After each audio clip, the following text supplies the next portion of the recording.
아시는 분은 아시겠지만 저는 오늘 호텔에서 출근했습니다.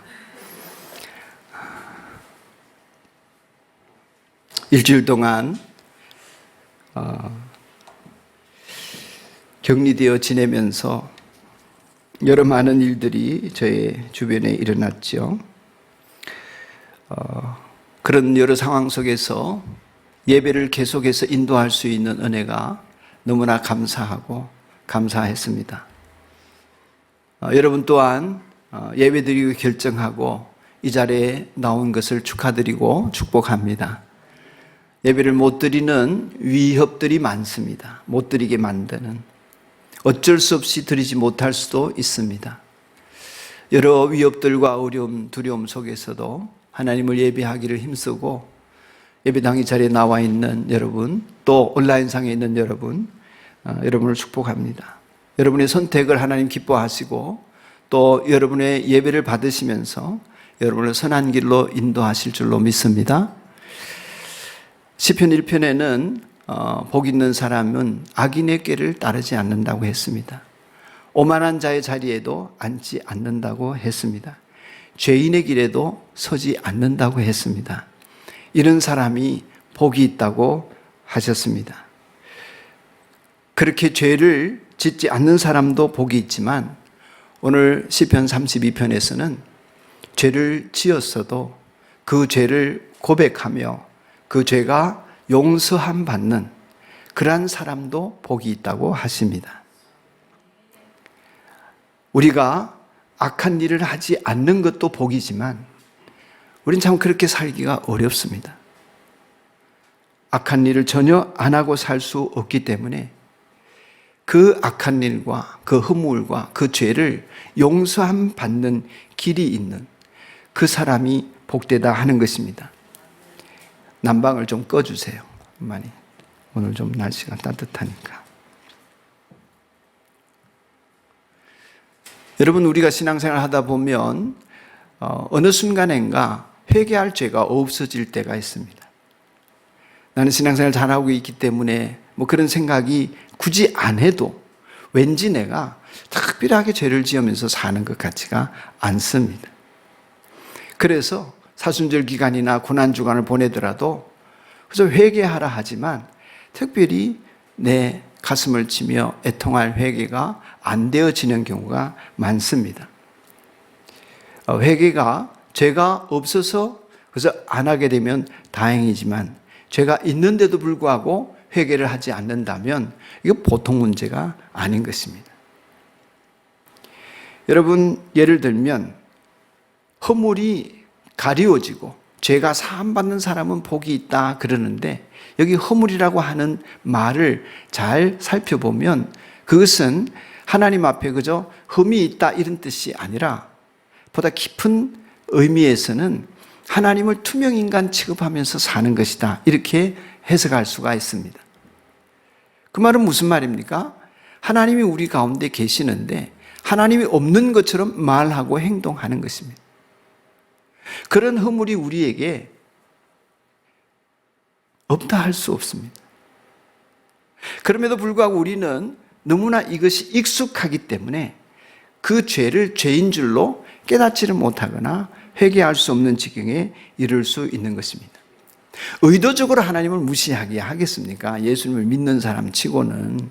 그런데 의도적이지 않는다 할지라도 내 마음대로 감정이 올라오는 대로 생각하고 말하고 행동을 하게 될 때에는 하나님이 계신데도 내가 무시하는 결과를 낳는 것이죠. 가만히 돌아보십시오. 어른이 계신데 그 어른 앞에서 함부로 막 화를 내요. 누구에게든지. 그 어른 앞에서 함부로 까불거려요. 그 어른 앞에서 함부로 내 감정을 쏟아내요.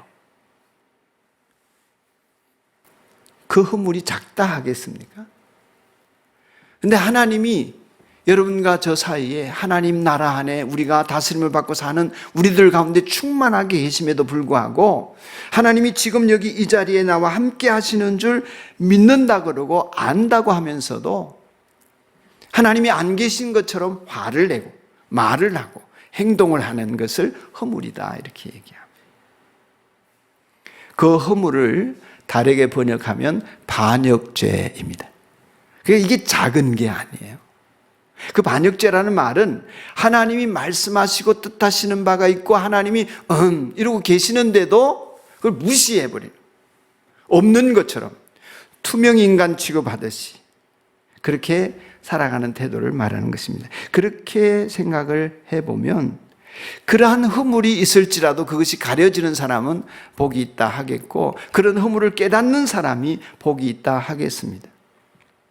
하나님께서 우리에게 복이 있다 일러주신 오늘 본문의 말씀은 같은 말을 반복하면서 죄가 있는 사람, 허물이 있는 사람, 속임수가 있는 사람, 이런 사람들이 하나님 앞에 죄를 고백할 때 그것들을 용서해 주시고 치워 주시고 없는 것 취급해 주시겠다 하는 것입니다. 그런 복을 받는 사람, 그런 여김을 받는 사람이 여러분과 저이기를 소원합니다. 죄를 안 짓는 사람도 복이 있지만 죄를 지음에도 불구하고 그것을 깨닫고 하나님 앞에 고백해서 용서함 받는 사람이 복이 있다는 것입니다. 그런데 많은 경우에 이게 복스럽게 여겨지지를 않습니다. 왜 복스럽게 여겨지지 않느냐 하면은 나는 생각하는 복이 다르기 때문입니다.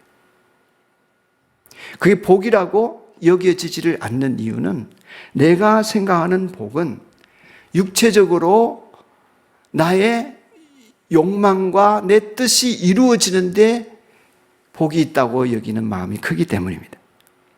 여러분, 흔히 복이라고 하면 돈 많고 건강하고 출세하고 성공하고 이런 것들이 대개는 복이지 않습니까? 그렇게 내가 느껴지지요. 육체는 그게 느껴집니다. 돈이 많아야 복이지, 건강해야 복이지, 성공해야 복이지, 이렇게 확신하고 느낄 수 있지 않습니까? 그게 없는 것은 복이 아니다.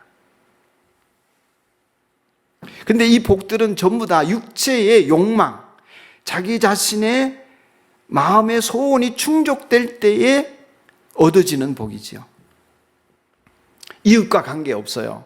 나, 조금 더 하면 내 가족, 나와 내 가족이 그렇게 되어지는 것을 복이라고 우리는 느끼게 됩니다. 그러니까 은혜 받았다, 응답 받았다, 하나님 앞에 복 받았다, 이런 것들이 다 뭐냐 하면 내 육체로 사는 인생이 잘 되는 것입니다. 그래서 이게 복이 하나님이 주시려고 하는 복이 아니에요. 그렇기 때문에 교회 안에서 이런 복을 받았다, 응답 받았다 하는 사람일수록 나와 내 가족이 잘된 것에 대하여서 기뻐할 수는 있는데 이웃과의 관계가 없기 때문에 그렇게 응답받고 복받은 사람이 교회 안에서 다른 사람에게 상처를 줄 때가 많습니다. 자기가 원하든 원치 않든. 복의 개념이 잘못되었기 때문에 그런 것이라고 볼 수 있습니다. 진짜 복이라고 하는 것은 그 특색이 하나님의 은혜 없이는 살 수 없음을 고백하고 노래하는 것입니다. 하나님께서 생명과 복을 주시려고 우리에게 그리스도 예수를 통하여 우리의 영생의 복락을 주셨음을 우리가 깨닫고 하나님 없이는 내가 살 수 없는 존재임을 내가 느끼는 것입니다. 그래서 하나님이 주시는 은혜로 살아가는 사람의 특징 중에 하나는 뭐냐면 이웃에 대해서 너그러운 시선을 가질 수 있는 것입니다. 내가 용서받은 죄인이기 때문입니다. 이게 진짜 복입니다. 이런 복된 사람은 고통받고 있는 사람이나 슬퍼하고 있는 사람을 보면 그 고통이 남의 일처럼 여겨지지 않고 내 일처럼 다가와서 어떻게 하든지 내가 너그러움으로 이웃을 향하여 나아가게 되고 공감을 하게 되는 것입니다. 이게 복 받는 것입니다. 다른 사람의 허물에 대해서 긍휼히 여겨지니까 돌봐주고 싶은 마음도 자연스럽게 드는 것이죠. 왜 그렇게 되어지나? 내가 하나님 앞에 내 죄와 내 허물을 사함받은 사람이기 때문에 그런 것입니다. 그런데 이런 참된 복을 받아서 그리스도인으로 세상 가운데서 다른 사람에게 너그럽게 다른 사람의 고통에 공감하며 내가 편선으로 살아갈 수 있으려면 내 안에 있는 죄들이 해결되어져야 합니다. 고백되어져야 됩니다. 인정되어져야 합니다. 그래서 하나님 앞에 용서를 구해야 합니다. 근데 이게 어렵습니다. 왜 죄를 하나님 앞에 고백하기 어려운가? 왜 죄를 하나님 앞에 인정하기 어려운가? 그것은 내 체면 때문입니다. 내가 그런 사람이라는 것을 말하기가 어렵습니다. 여러분, 정치인들을 보면 뻔한 죄를 지었음에도 불구하고 인정을 잘 안 하죠. 분명한 범죄가 드러남에도 불구하고 말하지 않습니다. 시인 안 해요. 왜 그렇습니까? 자기의 장래가 달려있기 때문이기도 하겠지만은 그런 죄를 지은 사람이라고 하는 것이 창피하고 그걸로 인해서 받을 비난이 무섭기 때문입니다. 그게 그들만 그런 것이 아니라 저나 여러분도 그럴 수 있는 것입니다. 나의 허물과 죄를 다른 사람에게 만장 앞에 고백하고 시인하는 일은 결코 쉬운 일이 아닙니다. 그것을 인정하지 않으면 고백 또한 안 되고 용서 또한 안 되는 것입니다.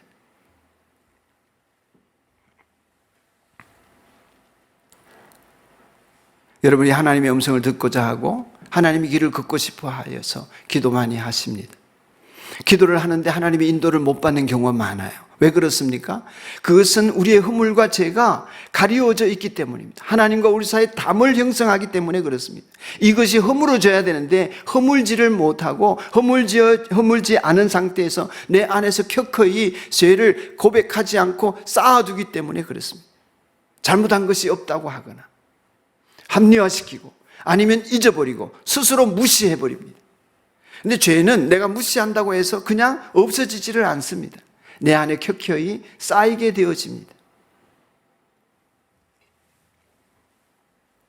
그것을 쌓아두면, 해결하지 않으면, 괜찮으면 괜찮은데 그럴 수가 없는 것이죠.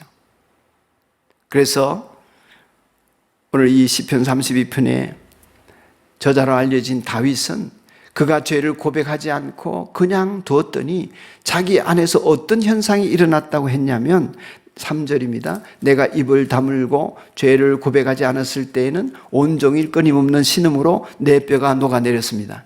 주님께서 밤낮 손으로 나를 짓누르셨기에 나의 혀가 여름 가뭄에 풀 마르듯이 말라버렸습니다. 이렇게 고백하고 있습니다. 주님이 목을 졸었다는 듯이 말합니다. 뼈가 녹아내렸다고 합니다. 시적인 과장법이기는 하지만 자기의 죄를 그냥 뒀더니 인생의 살맛이 없어진 것입니다. 도대체 살아갈 마음과 생각과 열심이 생겨나지 않을 정도로 고통스러워졌고 여름 가뭄에 풀 마르듯이 혀가 말라버려서 할 말을 찾지 못하게 되었다는 것입니다. 여러분, 하나님이 그의 목을 어떻게 졸랐겠습니까? 하나님이 직접 하나님의 손으로 그의 목을 누른 것이 아니라 우리의 양심이 하나님의 손노릇을 하는 것입니다. 우리의 양심이 우리 스스로에게 죄를 깨닫게 하는 것입니다. 하나님께서 그의 목을 조르며 괴롭혔다는 것으로 들리지만 우리 안에 양심을 통하여서 하나님께서는 찔림을 받게 하시고 우리의 죄를 토로하게 하십니다. 그 죄가 토로되어지는 사람, 그로 인하여서 용서받는 사람이 복이 있다는 것입니다. 부끄러운 얘기지만은 지난 한 주간 저는 생애 처음 겪는 일들을 많이 겪었습니다. 아내와 막내가 코로나 확진이 되면서 저는 얼른 제가 걸리면 안 될 것 같아서 예배당으로 피신을 왔습니다. 예배당에서 피신 생활을 하는 것이 그저 기도하러 예배당에 와서 잔 적은 있지만 도망 나와서 예배당에 잔 것은 처음 있는 일입니다. 또 처음 있는 일은 아픈 아내를 두고 도망 나온 것도 처음 있는 일입니다. 옆에서 보살펴 주지도 못하고 다행히 막내가 증상이 좀 덜해서 아내의 시중을 들었습니다만은 어쨌든 그런 일은 일어나서도 안 되는 일이지만 저는 그럴 수밖에 없었습니다. 저보다 더한 상황들을 겪으신 분들도 계시겠지만 3일째 쪽잠을 자는 저에게 딸이 호텔에서 생활하도록 그래서 설왕설래 했습니다만 어쨌든 일주일 동안 생활할 수 있도록 방을 잡아줬습니다. 아침, 점심, 저녁을 호텔에서 먹을 수 있게 해줬습니다. 그런데 그렇게 된 둘째 날 호텔에서 자다가 제가 엄청 밤에 시달렸습니다. 밤잠을 못 자고 뒤척이다가 선잠에 그냥 깨어서 새벽에 나올 수밖에 없었습니다. 그 내용은 이렇습니다. 호텔에서 문자가 왔습니다. 고객님은 인원에 제한 없이, 가격에 제한 없이 마음대로 룸 서비스를 받아서 드실 수 있습니다. 뭐 어떤 옵션인지 모르지만 그럴 수 있다고 하니 마음의 욕구가 치솟았습니다. 내가 너무 적게 시켜 먹었구나. 더 먹어야지. 인원에 제한이 없대. 더 불러서 홈파티라도 해야지. 가격에 제한이 없대. 더 좋은 걸로 먹어야 되겠구나. 이런 생각이 가득 찼습니다. 더 먹어야지. 더 비싼 거 먹어야지. 이런 기회가 또 어디 있겠나. 저는 생전 처음이거든요. 더 먹고 많이 먹으려고 했었고 더 많은 사람들을 불러서 더 많이 쓰고 싶었습니다. 밤이 되었습니다. 오심 기도를 하고 감사 나눔을 쓰고 잠자리에 들었습니다. 감사한 일도 많았지만 잠이 오지 않았습니다. 순간에 내 영혼의 초라함이 보였습니다. 결국 새벽까지 잠을 설치고 입이 부르트기 시작했습니다. 입안이 헐었습니다. 육체의 정욕으로 먹기를 탐하는 자의 모습은 예수님을 닮았다 할 수 있을지 모르지만은 결코 그런 상태가 아니었습니다. 내가 가질 수 없기 때문에 못 가졌고 먹을 수 없기 때문에 못 먹었고 내가 누릴 수 없기 때문에 못 누렸고 휘두를 수 없기 때문에 못 휘두렀을 뿐이지 내게 힘이 주어지고 돈이 주어지고 지위가 주어질 때 나는 어떤 인간이 될지가 하나님이 보게 해 주셨습니다. 사순절 금식 기도는 온데간데 없어지고 고난주간에 준비해야 될 영적인 훈련들은 온데간데 없어지고 내 육체의 욕망을 채우려고 하는 내 본성의 모습이 얼마나 촌스럽기도 하고 하지만 하나님 앞에 이것이 얼마나 죄스러운 모습인지를 밤새 뒤척이면서 꿈에서 싸웠던 것 같습니다. 회개하며 나의 선택이 잘못되었다는 것을 일러주신 주님께 감사했습니다. 저는 그렇게 인생의 길을 잘못 갈 수 있는 사람입니다. 저는 그렇게 내 욕망을 따라 선택할 수밖에 없는 사람입니다. 죄를 안 지으면 좋지만 기회가 되면 죄를 지을 수 있는 저입니다. 그런 제가 내 죄를 깨닫고 그것을 고백하며 하나님의 용서를 구하는 것이 얼마나 큰 복인지를 새삼 새롭게 경험하였습니다. 여러분과 저의 인생의 길은 잘 모릅니다. 우리 주님이 아시기 때문에 날마다 주님께 도움을 구하고 길을 묻고 음성을 들어야 합니다. 그런데 이런 허물과 죄가 우리 안에서 차 있을 때 그것으로 인해서 내가 육체의 욕망을 따르고 있을 때는 하나님의 음성을 듣고 싶어도 들을 수가 없습니다. 들리지를 않습니다. 안 들리더라고요. 그러므로 주님 앞에서 죄를 안 짓는 사람의 복도 있지만 그것을 깨닫고 죄를 회개하는 자의 복이 얼마나 큰지를 지난 한 주간 새삼 경험하였습니다. 그렇게 죄를 깨닫고 죄를 고백하는 사람의 특징이 뭐라고 했습니까? 다른 사람에게 너그러워지는 것입니다. 다른 사람의 허물이 내가 덮을 수 있는 허물이 되어지고 수용할 수 있는 허물이 되어지는 것입니다. 이런 죄를 자백하지 않고 없는 것처럼 합리화시키고 잊어버리고 그저 당연시 여기고 그럴 때에 그 죄들은 우리 안에 눌려 있습니다. 그것을 칼 구스타브 융은 검은 그림자라고 했습니다. 무의식 속에 그 죄들이 남아 있습니다. 그 그림자가 많을수록 너그럽지 못합니다. 다른 사람의 작은 잘못에 대해서도 엄청나게 화를 냅니다. 그런 사람들이 주변에 있지요. 유난히 그 사람이 바른 길을 걷고 도덕적이고 정의로운 사람이어서 남의 작은 허물을 보고 그것을 탓하고 화내고 욕하는 그런 것이 아니에요. 남의 허물을 보고 화를 잘 낸다고 하는 것은 자기 속에 그림자가 시커멓게 자리를 잡고 또 아리를 트고 있다는 것입니다. 그것을 맑게 씻어내고 마음을 밝게 만들고 자신의 죄와 허물을 용서함을 구하면서 해결해내고 그 허물을 가리우시고 덮어주시고 치워주시는 하나님의 은혜를 경험하게 되면 다른 사람의 허물과 죄에 대해서도 너그러움으로 품어안고 갈 여유가 생기는 것입니다. 그러니까 화를 잘 내고 남에게 판단의 언어를 많이 하는 사람일수록 자기 속에 상처가 많은 사람이 분명합니다. 우리 주님께서는 자신을 향하여 침을 뱉고 욕하는 사람을 향하여서 너그러우셨습니다. 저들의 죄를 용서해달라고 하셨습니다. 현장에서 간음하여서 잡혀온 여인을 향하여서도 나도 네 죄를 정죄하지 않겠다 하셨습니다. 너그러움입니다. 이 검은 그림자가 우리 안에 그 허물과 죄를 회개하지 않고 묻어둔 것들이 우리 안에 남아있을 때 우리는 하나님과 우리 사이가 가로막히게 됩니다. 하나님의 인도를 받지 못합니다. 음성을 들을 수 없습니다. 5절에 드디어 나는 내 죄를 주님께 아뢰며 내 잘못을 덮어주지 않고 털어놓았습니다. 털어놓았더니 내가 주님께 거역한 나의 죄를 고백합니다 하였더니 주님께서는 나의 죄악을 기꺼이 용서하셨습니다.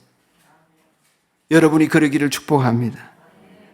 하나님께 가져가서 용서를 청하는 도리밖에 우리 안에 있는 이 죄들을 해결할 길이 없지 않습니까?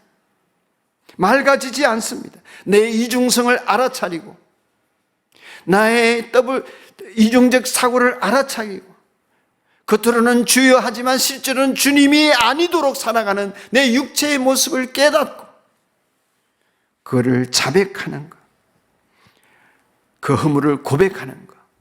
그럴 때에 우리가 우리 죄를 자백하면 저는 미쁘시고 의로워서 우리 죄를 사하시며 우리를 모든 불의에서 깨끗하게 하시는 줄로 믿습니다. 죄를 안 짓도록 만들어주시는 것입니다. 그동안에 내 속에 있는 이 그림자 때문에 하나님과 친밀하게 하나님의 음성을 들으며 주의 인도하심을 받을 수 없는 상황 지경에 이른 내가 주님의 인도를 받을 수 있는 것입니다. 8절 말씀을 봅시다. 이렇게 노래합니다. 주님께서 말씀하신다. 네가 가야 할 길을 내가 너에게 지시하고 가르쳐 주마. 너를 눈여겨보며 너의 좋은 자가 되어 주겠다. 할렐루야. 하나님이 그동안 안 하신 게 아니에요. 내 귀에 안 들린 것입니다. 내 죄가 가로막은 것입니다. 그러나 허물과 죄를 사함받고 회개하며 고백하고 용서받은 사람에게는 들리기 시작. 하나님이 나에게 카운셀러가 되어주시는 것을 경험하는 것입니다. 나의 길을 인도하시는 것을 경험하는 것입니다. 하나님이 나를 눈여겨보아 주시는 것을 경험하게 되는 것입니다. 우리가 죄가 있으면 우리 사람 사이도 그렇잖아요. 서로 기분 나빠지고 감정이 상하고 사이가 나빠지면 시선을 못 맞춰요. 안 맞춥니다. 그래서 성도들도 예배당에 나와서 목사가 마음에 안 들면 저랑 눈 안 마주쳐요. 피합니다. 여러분 그런 경험 있죠? 부부 사이에도 서로 다투면 눈 안 마주쳐요. 피해요. 투명인간 취급합니다. 그러다가 사이가 좋아지면 눈 맞춰요. 하나님과 우리 사이에 죄가 개입하면 하나님께 눈 안 마주칩니다. 멀어집니다. 그러나 하나님의 사랑을 경험하면, 하나님의 용서하심과 사유하심을 경험하면 하나님과 눈이 마주치게 돼요. 하나님께 내가 시선을 고정시킬 수 있습니다. 사랑하는 사람들은 마주보잖아요. 그 마주봄의 관계, 이것을 흔들어 놓는 것이 죄고, 그 죄를 깨닫고 회개하게 되면 회복의 역사가 일어나서 하나님과 더 친밀한 교제 속에 들어가는 것입니다. 이제 그 죄가 청산되었어요. 서로 고백하고 마주보게 되고 서로의 관계가 사랑의 관계 안에 회복되어지면 일어나는 일이 하나 있습니다. 제 경험으로는 천진해져요. 천진난만해집니다. 그래서 부부가 사랑의 관계에 화목하게 되면 서로에게 천진난만하게 굽니다. 안 그래 보셨나 본데. 유치해져요. 서로에게 유치해집니다. 사랑의 관계 속에 들어가면 유치해도 괜찮아요. 하나님 안에 우리가 있으면, 그 친밀한 관계가 회복되어지면 하나님 안에서 천진난만해집니다. 맑아져요. 그 놀라운 경험을 다윗이 합니다. 그래서 자기의 허물, 자기의 부끄러운 모습, 이런 것들이 드러나더라도 하나님 앞에서 천진난만하게 살아가는 비결을 터득하여서 이 길에 여러분과 저를 초대하고 있는 것입니다. 다윗이 6절 이하의 모습을 보면, 경건한 사람이 고난을 받을 때 모두 주님께 기도하게 해주십시오. 고난이 홍수처럼 밀어닥쳐도 그에게는 미치지 못할 것입니다. 주님은 나의 피난처, 나를 재난에서 지켜주실 분, 주님께서 나를 보호하시니 나는 소리 높여 주님의 구원을 노래하렵니다. 그러면서 주님 앞에 즐거워하는 인생을 살기 시작하게 된 것입니다. 우리로 하여금 이 자리에 초대하는 것이죠. 경건한 사람은 주님을 만날 만한 때 찾고 주님이 가까이 계실 때 부르짖으라 하신 말씀처럼 말이죠. 언제 그렇게 해야 됩니까? 여러분, 오늘입니다. 오늘 여러분이 여러분의 죄를 고백하고 하나님을 가까이 하려고 여러분의 허물과 죄를 하나님 앞에 자백하고 용서를 구하는 그 시간을 갖게 되기를 축복합니다. 히브리서 3장 13절을 보면 오늘이라고 하는 그날 서로 권면하여 서로 죄의 유혹에 빠져 완고하게 되지 않도록 하십시오. 그랬습니다. 그날 여러분이 여러분의 죄와 허물을 고백하며 하나님 앞에 천진난만한 인생을 살아갈 수 있기를 소원하시면 우리 주님 여러분의 삶을 통하여서 언제나 그 길을 이끌어 주실 줄로 믿습니다. 그렇게 가는 사람에게 생겨나는 것이 비로소 여유예요. 자기 인생에 대해서. 천진난만한 아이들은 자기가 뭘 창피한지를 몰라요. 빨가벗고도. 천진난만함의 특징입니다. 창피를 몰라요. 이게 잘 이해되었으면 좋겠는데, 하나님 앞에 자기의 허물과 죄를 묻어두고 사는 사람은 자기의 체면, 자기의 자존심, 이것들을 내세우느라고 죄를 인정하지 않습니다. 죄를 인정하지 않으니까 살아가는 것이 언제나 긴장이 되어 있습니다. 남에게 들키지 않으려고 합니다. 자기의 부족함을.